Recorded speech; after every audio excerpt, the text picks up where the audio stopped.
Vous souffrez de troubles digestifs tels que des remontées acides, des ballonnements, une douleur ou de l'acidité au niveau de l'estomac. Vous souffrez peut-être d'un spasme du pylore. Qu'est-ce qu'un spasme du pylore? Pour le comprendre, nous allons aborder l'anatomie et la physiologie du tube digestif. Le système digestif est composé de plusieurs parties: l'œsophage, l'estomac, le duodénum,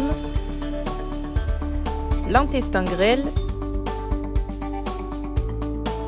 et le côlon, chaque structure ayant sa propre fonction. Lorsque nous mangeons, les aliments ingérés arrivent dans l'estomac où ils sont malaxés et broyés par les contractions musculaires de la paroi gastrique, puis sont découpés en plusieurs molécules par les enzymes sécrétées par l'estomac et l'acide gastrique.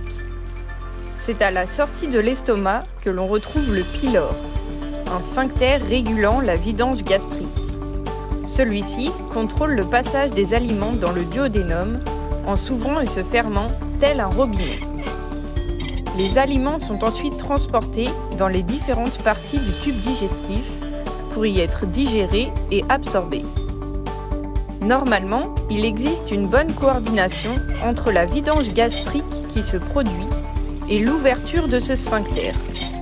Dans certains cas, le sphincter ne s'ouvre pas complètement et la vidange gastrique est incomplète.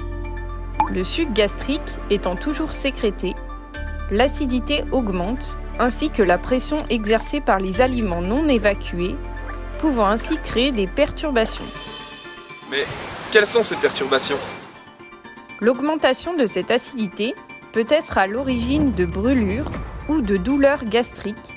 Quant à l'augmentation de la pression, celle-ci peut entraîner des remontées acides, aussi appelées reflux gastrique. Des ballonnements peuvent aussi survenir. Mais quelle est la cause d'un spasme du pylore? Plusieurs facteurs peuvent déclencher ce spasme, tout comme l'anxiété, le stress, certains aliments comme l'alcool, le café, certaines épices ou encore certains médicaments. L'éthiopathe pouvant intervenir sur le système articulaire peut aussi prendre en charge les troubles digestifs.